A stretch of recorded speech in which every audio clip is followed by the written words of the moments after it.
آج پتا چل رہا ہے کہ MQM تو کٹپتلی تھی، اصل ماسٹر مائنڈ تو پاکستان پیپلز پارٹی تھی۔ کیا اجرک اور سندھی ٹوپی پر پابندی سے سندھ کا تعلیمی نظام بہتر ہو جائے گا؟ کیا بچوں کو استاد کے احترام میں کھڑا ہونے سے تعلیمی معیار گر جاتا ہے؟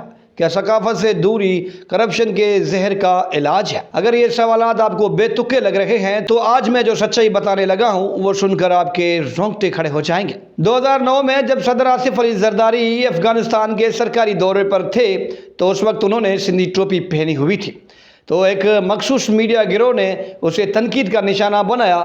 سندھ میں یہ ایک طوفان کا پیش خیمہ بنا۔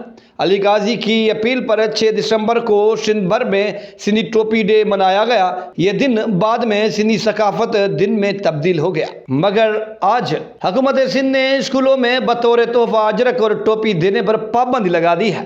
مہمانوں کے استقبال کے لیے بچوں کو کھڑا کرنے پر بھی پابندی لگا دی گئی ہے۔ سوال یہ ہے کہ کیا سندھی ٹوپی پر پابندی سے بچوں کو معیاری تعلیم مل جائے گی؟ کیا اجرک نہ دینے سے اسکولوں میں پینے کا صاف پانی آ جائے گا؟ کیا بچوں کے ادب و احترام پر قدغن لگانے سے استاد پڑھانا شروع کر دیں گے؟ اصل مسئلہ تو یہ ہے، کاپی کلچر، جعلی اساتذہ کی بھرتیاں، کرپٹ افسران، ناقص انفراسٹرکچر اور اربوں روپے کی کرپشن۔ ٹرانسپیرنسی انٹرنیشنل کی رپورٹ کے مطابق تعلیم کا شعبہ سب سے زیادہ کرپٹ ہے۔ مارکیٹ میں جو اسکولی بینچ 3000 روپے میں مل رہی تھی، وہی بینچ حکومت سندھ نے 33,000 میں خریدی، اور حیرت کی بات ہے کہ عدالت نے اسے درست قرار دیا، مگر حکومت کو مسئلہ ہے اجرک سے۔ سندھ میں آنے والے ایک وفد نے نبی کریم صلی اللہ علیہ وآلہ وسلم کو اجرک نما چادر بطور تحفہ دی تھی، اور آپ صلی اللہ علیہ وسلم نے اسے بے حد پسند فرمایا تھا۔ تو کیا آج اجرک کو غیر ضروری کہنا نبی کریم صلی اللہ علیہ وسلم کی پسندیدہ تحفے کی توہین نہیں ہے؟ کیا بچوں کا استاد کے احترام میں کھڑا ہونا غیر اخلاقی ہے؟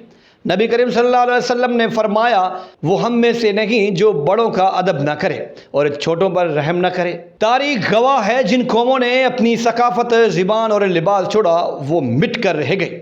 اندلس کے مسلمان، ترکی میں رسم الخط کی تبدیلی، برِ صغیر میں انگریزی نظام، سب نے اپنے ورثے سے کٹ کر تباہی دیکھی، اور ایسی تباہی دیکھی کہ آج تک اسے بھلایا نہیں جا سکتا۔ اس کے بعد رجب اردوغان نے ترکی کی ثقافت اور قدیم لباس اور قدیم لینگویج کو بچانے کے لیے عثمان، ارطغرل اور نہ جانے کتنے ڈرامے بنائے، اس کے باوجود بھی وہ ابھی تک سنبھل نہیں پائے ہیں۔ تعلیم بہتر بنانی ہے تو میرٹ پر اساتذہ بھرتی کریں، اسکولوں کو بنیادی سہولیات دیں، نقل، سفارش اور کرپشن کا خاتمہ کریں، تب جا کے تعلیم بدلے گی، نہ کہ اجرک اور ٹوپی پر پابندی سے کچھ نیا ہو جائے گا، کوئی انقلاب آ جائے گا۔ ہاں، سندھی ثقافت کو نقصان پہنچے گا۔ یہ اجرک، یہ ٹوپی ہماری پہچان ہے، ہماری ماں کی خوشبو ہے، ہمارے صوفیوں کی تعلیم اور ہمارے بزرگوں کی یہ میراث ہے۔ سردار شاہ اور دیگر جو وزراء ہیں، ان سے سوال صرف اتنا ہے کہ ہم اپنی شناخت کے بغیر تعلیم یافتہ ہو سکتے ہیں؟ ثقافت زندہ ہو تو تعلیم، تہذیب اور ترقی سب ساتھ چلتے ہیں، ورنہ صرف عمارتیں رہ جاتی ہیں، قومیں نہیں۔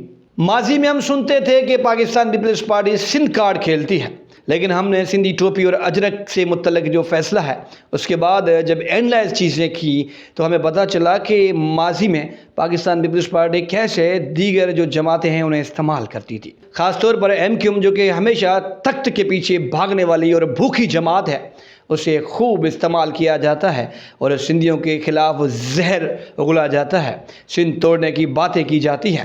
جب الیکشن ختم ہو جاتی ہے، الیکشن کا ماحول ختم ہو جاتا ہے، تو MQM ایسے گم ہو جاتی ہے جیسے جسم میں بخار کے انجیکشن لگنے کے بعد بخار گم ہو جاتا ہے، اور ایسے ہی پاکستان پیپلز پارٹی خاموش ہو جاتی ہے 5 برس کے لیے، جیسے کہ کچھ ہوا ہی نہیں تھا۔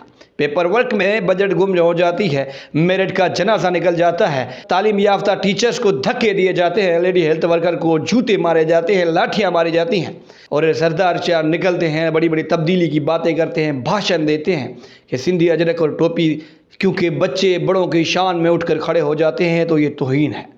کیسا ادب ہے، کہ یہ کیسا ادبی انسان ہے جسے ادب کا پتہ نہیں، جسے اخلاقیات کا پتہ نہیں۔ جب آپ بچوں کو ادب و احترام نہیں سکھائیں گے تو کل کو وہ وڈیرے کے بچے بنیں گے، اکڑو بنیں گے، اپنی قوم کو پہچانے سے انکار کریں گے، اپنی ثقافت کو پہچانے سے انکار کریں گے، اپنے غریب وطن واسیوں کو بھول جائیں گے، اور خود میں جب عاجزی نہیں ہوگی تو وہ دنیا بھر میں بھٹکیں گے لیکن کامیاب نہیں ہو پائیں گے۔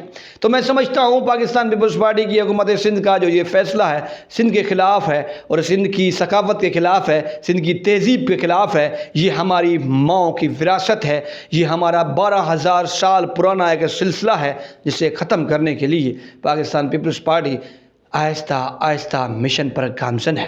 یہ سب کچھ اب نہیں چلے گا۔